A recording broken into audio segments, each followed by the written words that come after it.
On করেছি এবং ইস্তেহার নিয়ে বিভিন্ন আলোচনা করেছি এবং পূর্বেও কিন্তু আমরা কয়েকদিন পূর্বে এই সার্জেন্ট জহুরুল হক হলের ক্যান্টিনে গিয়েছি, শিক্ষার্থীদের সাথে কথা বলেছি।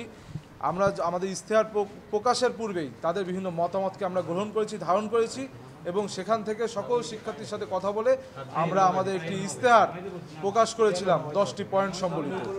আজকে আমি যদি জিএস পদে নির্বাচিত হই, শিক্ষার্থীরা যদি আমাদেরকে নির্বাচিত করে তাদের ম্যান্ডেট দিয়ে, সেক্ষেত্রে প্রথম 100 দিনের নির্বাচিত হবার প্রথম 100 দিনের কর্মপরিকল্পনা আপনাদের সামনে তুলে ধরবো। আপনারা জানেন যে আমরা যদি ডাকসুর মেয়াদ মতো 1 বছর, অর্থাৎ নির্বাচিত হবার পর থেকে কখন পরিকল্পনা করব আর কখন বাস্তবায়ন করবো করতে করতে 6 মাস কেটে যাবে। তাই এখন থেকেই আমরা শিক্ষার্থীদের ব্যাপক রেসপন্স পাচ্ছি এবং সেই রেসপন্স থেকে আমরা আশাবাদী হয়েছি এবং সেখান থেকে আমরা আগামী 100 দিনের কর্মপরিকল্পনা তুলে ধরছি। এটা আমি সংক্ষিপ্তভাবে আপনাদেরকে পয়েন্ট আউট করব, পরবর্তীতে আপনাদেরকে আমি পিডিএফটি দিয়ে দিব, আপনারা পেয়ে যাবেন। আমরা প্রথমেই আমাদের প্রথম পয়েন্টটি আমি রেখেছি ডিজিটাল এডুকেশন অথবা ডিজিটালাইজেশন ইন এডুকেশন।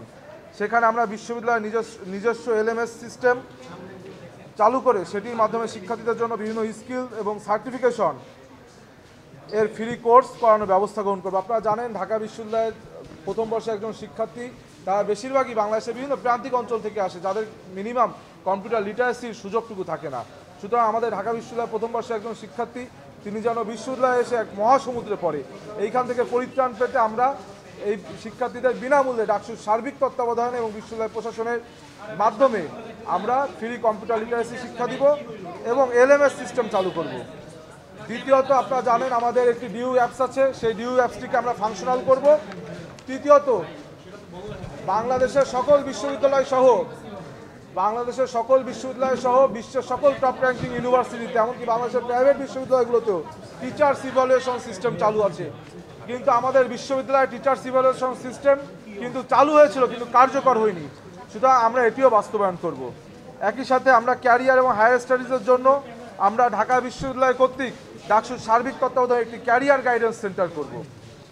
এছাড়া আপনারা জানেন আমাদের বিশ্ববিদ্যালয়ে অনেক শিক্ষার্থী রয়েছে যারা গবেষণা প্রেমী, যারা গবেষণা করতে পছন্দ করে, ভালোবাসে। কিন্তু আমাদের শিক্ষার্থীদের কিন্তু এখানে পার্ট টাইম জব বলেন বা অন ক্যাম্পাস আর্নিংস সেটি নেই বললেই চলে। কিন্তু আমরা যদি আরএ সহ টিএ সহ বিভিন্ন শিক্ষার্থীদেরকে নিয়োগ দিতে পারি, তারা সেক্ষেত্রে কিন্তু তাদের পার্ট টাইম যে আর্নিংস তারা ক্যাম্পাস থেকেই করতে পারবে। এছাড়া আপনারা জানেন যে বিশ্বের সকল ইউনিভার্সিটিতে ওপেন ক্রেডিট ট্রান্সফার সিস্টেম আছে, কিন্তু আমাদের ঢাকা বিশ্ববিদ্যালয়ে এই সিস্টেমটি নেই। যার কারণে আমাদের ঢাকা বিশ্ববিদ্যালয়ে একজন শিক্ষার্থী চাইলেই তার ক্রেডিট ট্রান্সফারের মাধ্যমে তিনি বহির্বিশ্বের কোনো ভালো বিশ্ববিদ্যালয়েও যেতে পারে না। এই জন্য আমরা আউটওয়ার্ড ক্রেডিট ট্রান্সফার এবং বিভিন্ন এক্সচেঞ্জ প্রোগ্রাম করব।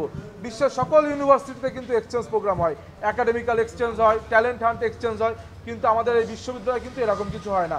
এটি যদি আমরা করতে পারি সেই ক্ষেত্রে কিন্তু একটি ইন্টারন্যাশনাল হাবে রূপান্তরিত হবে আমাদের ঢাকা বিশ্ববিদ্যালয়। এছাড়া আমরা ফিমেল ফ্রেন্ডলি ক্যাম্পাস নির্মাণে আমাদের যে আপনি জানেন যে আমাদের হলগুলোতে কিন্তু প্রবেশ সীমা যেমন সীমিত করা, ঠিক একইভাবে আমাদের নারী শিক্ষার্থীরা একজন আরেকজনের হলে প্রবেশ করতে পারে না। সেই বিষয়ে যে কালো আইনগুলো রয়েছে সেইগুলো আমরা বিলোপ করার জন্য কাজ করব। এছাড়া আমাদের নারী শিক্ষার্থীরা, আপনারা জানেন ঢাকা বিশ্ববিদ্যালয়ের নারী শিক্ষার্থীরা বিভিন্ন কাজে, টিউশন হোক অথবা বিভিন্ন কাজে ঢাকা শহরে বিভিন্ন প্রান্তে যায়, কিন্তু বিভিন্ন সময় তারা বিভিন্ন হ্যারাসমেন্টের শিকার হয়, বিভিন্ন অ্যাসাল্টের শিকার হয়, কিন্তু তাদের বিচার দেওয়ার জায়গা থাকে না। সাময়িকভাবে তাৎক্ষণিকভাবে তারা যে একটি সমাধান পাবে সেই ব্যবস্থাও তাদের থাকে না। এই জন্য আমরা ঢাকা বিশ্ববিদ্যালয়ের সার্বিক তত্ত্বাবধানে, ডাকসুর সার্বিক তত্ত্বাবধানে আমরা একটি 24x7 হেল্পলাইন চালু করব, যেটা আমাদের বাংলাদেশ জাতীয়তাবাদী সমর্থিত যে প্যানেল তাদের ইস্তাহারে কিন্তু মোটা দাগে লেখা আছে। একইভাবে আপনি জানেন যে আমাদের যারা অনাবাসিক শিক্ষার্থী তারা কিন্তু চাইলেই আবাসিক বিভিন্ন যে সুযোগ সুবিধা সেটি থেকে সুযোগ সুবিধা ভোগ করতে পারে না। কারণ কি, কিন্তু আমাদের শিক্ষার্থীরা নারায়ণগঞ্জ থেকে আসে, অনেক দূর থেকে আসে যারা অনাবাসিক শিক্ষার্থী, কিন্তু পরীক্ষার সময় কিন্তু তারা একটা কঠিন সময়ের ভিতর থেকে যায়, তারা প্রস্তুতি নিতে তাদের সেই দূর থেকে এসে এখানে পরীক্ষা দেওয়া সম্ভব হয় না। সেই ক্ষেত্রে আমরা আবাসিক হলগুলোতে 2 থেকে 5টি রুম আমরা আলাদা করে বরাদ্দ করব, যেটিতে অনাবাসিক শিক্ষার্থীরা বিভিন্ন সময় সিট বুকিংয়ের মাধ্যমে সেখানে তাদের পরীক্ষার সময়গুলোতে থাকতে পারবে এবং সুযোগ সুবিধা নিতে পারবে। এছাড়া এবং একটি সেফ এবং সিকিউর ক্যাম্পাসের ক্ষেত্রে আপনারা জানেন যে আমাদের ক্যাম্পাসে যে মেডিকেল সেন্টারগুলো রয়েছে খুবই খারাপ অবস্থা। এই ক্ষেত্রে আমরা এই মেডিকেলকে আধুনিকায়ন করার জন্য ইনিশিয়েটিভ নেব। এছাড়াও বিভিন্ন গার্লস যে হলগুলো রয়েছে সেই হলগুলোতে কিন্তু কোনো মেডিসিন সেন্টার নেই, মেডিকেল কর্নার নেই। একজন নারী শিক্ষার্থী 11টার পরে অসুস্থ হয়ে যদি মরেও পড়ে, তাও কিন্তু এই বিশ্ববিদ্যালয় প্রশাসন তাকে হসপিটাল নিতে মিনিমাম 1 ঘন্টা থেকে 1.5 ঘন্টা সময় নেবে এবং বিভিন্ন লেন্দি প্রসেস মেনটেন করে তাকে যেতে হয়। এই জন্য আমরা চেষ্টা করব ছোট পরিসরে, যারা নারীদের হলগুলোতে, যেহেতু তাদের বের হওয়ার একটি লিমিটেশন আছে, সেই জন্য তাদের সেই হলগুলোতে যেন আমাদের একটু ছোটো করে মেডিকেল সেন্টার করতে পারি, যেখানে নারী ডক্টর 24/7 থাকবেন।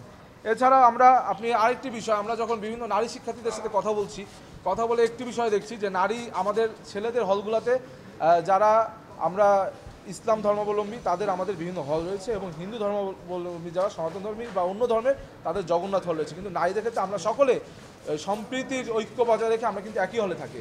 এই ক্ষেত্রে একটি সমস্যা হচ্ছে, সেটি হচ্ছে যারা প্র্যাকটিসিং মুসলিম এবং যারা প্র্যাকটিসিং হিন্দু, তাদের ভিতরে একটা সমস্যা হচ্ছে একই ঘরে তাদের থাকতে হচ্ছে। সেখানে যারা নামাজ পড়ছে তারা তাদের যে প্রতিমা বা দেবদেবতা তাদের কারণে নামাজটি পড়তে তারা পারছে না, তখন ঢেকে রাখতে হচ্ছে। একইভাবে আমাদের যারা নারী সনাতন ধর্মাবলম্বী শিক্ষার্থীরা রয়েছে, একজন মুসলিম নারী যখন তার রুমে গরুর মাংস খায়, সেক্ষেত্রে কিন্তু তারা বিভিন্নভাবে তাদের কার্যক্রম ব্যাহত হচ্ছে।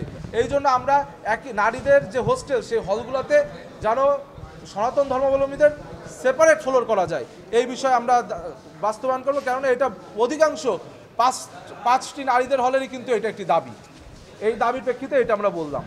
একই সাথে আমরা জোন ক্লাসিফিকেশন, আপনি জানেন বিশ্ববিদ্যালয় এরিয়াকে আমরা ছাত্রদল মনোনীত যে সমর্থিত যে প্যানেল আমরা বলেছি, আপনারা দেখেছেন এই বিশ্ববিদ্যালয় কিছু থাকুক না থাকুক, বহিরাগত যানজটের কিন্তু ব্যাপক সমস্যা, এবং যার মাধ্যমে আপনি অমর একুশে হলের সামনে যাবেন, একজন শিক্ষার্থী ক্লাস শেষে অমর একুশে হলের সামনে যেতে, তার আবাসিক হলে যেতে তার মিনিমাম 1 ঘন্টা সময় লাগবে। আপনি লেদার ইনস্টিটিউটে যাবেন, সেই ক্ষেত্রেও কিন্তু তার 1 ঘন্টা সময় লাগবে। এরকম বহু প্রতিবন্ধকতা রয়েছে। এই জন্য আমরা জোনকে ক্লাসিফিকেশন করেছি। বিশ্ববিদ্যালয় এরিয়াকে আমরা গ্রিন, ইয়েলো এবং রেড জোনে ভাগ করে যানবাহন এবং বহিরাগত নিয়ন্ত্রণ করব। একই সাথে ওয়াশরুম মেইনটেনেন্স, আমাদের ঢাকা বিশ্ববিদ্যালয় প্রাচ্যে অক্সফোর্ড বলি আমরা, কিন্তু এই বিশ্ববিদ্যালয়ে যে ওয়াশরুমগুলো অত্যন্ত আনহাইজিনিক, এমনকি আপনারা জানেন হাফ অফ দ্য স্টুডেন্টস আর উইমেন, কিন্তু তাদের half washroom women friendly washroom পর্যন্ত নেই। আমাদের কলাভবনের উদাহরণ যদি 20টি ওয়াশরুম আছে, একটি মাত্র ফিমেল ফ্রেন্ডলি ওয়াশরুম। সুতরাং এই যে ওয়াশরুমগুলো বৃদ্ধি করা, অর্থাৎ নারী বান্ধব ওয়াশরুম করা এবং ওয়াশরুমগুলো যেন হাইজিনিক থাকে, সেই বিষয়ে কিন্তু আমরা বিভিন্ন কর্মসূচি বাস্তবায়ন করব। এছাড়াও আপনারা জানেন আমাদের অনাবাসিক শিক্ষার্থীদের একটি সহজ যাতায়াত মাধ্যম হলো বাস রুটগুলো। এই বাস রুটগুলো অত্যন্ত সীমিত, আমরা এই বাস রুটগুলো বৃদ্ধির চেষ্টা করব এবং একই সাথে আপনার 5:30টার পরে কোনো শিক্ষার্থী কিন্তু চাইলে এই বাস রুটের সহযোগিতা নিতে পারে না। আমি বিশ্বের বিভিন্ন ইউনিভার্সিটিতে গিয়েছি, আমি ব্যাংককে AITতে যে দেখেছি সেখানে 24/7 বাস সার্ভিস চালু আছে। সুতরাং আমাদের বাংলাদেশের প্রেক্ষাপটে এটি যদি সম্ভাবনা হয়, কিন্তু মিনিমাম রাত 12টা পর্যন্ত আমাদের শিক্ষার্থীরা যেন বাস রুট ব্যবহার করতে পারে, আমাদের বিশ্ববিদ্যালয় বাস রুটের সুযোগ সুবিধা নিতে পারে, সেই ব্যবস্থা আমরা গ্রহণ করব। এছাড়া আপনারা জানেন আমাদের ঢাকা বিশ্ববিদ্যালয়ে বিভিন্ন ক্লাব রয়েছে, সেই ক্লাবগুলোকে ইম্পাওয়ার করতে পারলে আমাদের কিন্তু মুক্তবুদ্ধির চর্চা হবে, আমাদের মুক্তবুদ্ধির বিকাশ হবে। সেইগুলোকে আমরা বিশ্ববিদ্যালয় প্রশাসন এবং ডাকসুর সার্বিক তত্ত্বাবধানে এম্পাওয়ার করার চেষ্টা করবো। এছাড়া আমাদের একটি অ্যালুমনাই আছে, আপনারা জানেন অ্যালুমনাই অ্যাসোসিয়েশন, যেটি মোটামুটি কার্যকর হয়েছে, কিন্তু আমরা চাই অ্যালুমনাইয়ের সাথে আমাদের যে রানিং স্টুডেন্টস তাদের যেন একটি ব্রিজ হয়, যার মাধ্যমে আগামী দিনে ক্যারিয়ার ওরিয়েন্টেড বিভিন্ন কার্যকলাপে তারা যেন সহযোগিতা পায়। এই 17টি পয়েন্ট আমরা আপনাদের সামনে তুলে ধরেছি। আপনারা জানেন যে আমার ব্যালট নম্বর 17, সেটার সাথে এক ধরনের মিল রেখেই এই 17টি পরিকল্পনা আমরা প্রথমে ইনিশিয়েটিভ নিয়েছি, যেইগুলো ইনশাআল্লাহ আমরা নির্বাচিত হলে প্রথম 100 দিনে এই কর্মপরিকল্পনাগুলো বাস্তবায়ন করব। সবাইকে ধন্যবাদ। আসসালামু আলাইকুম। কেমন নির্বাচন হবে, কি প্রত্যাশা করছেন?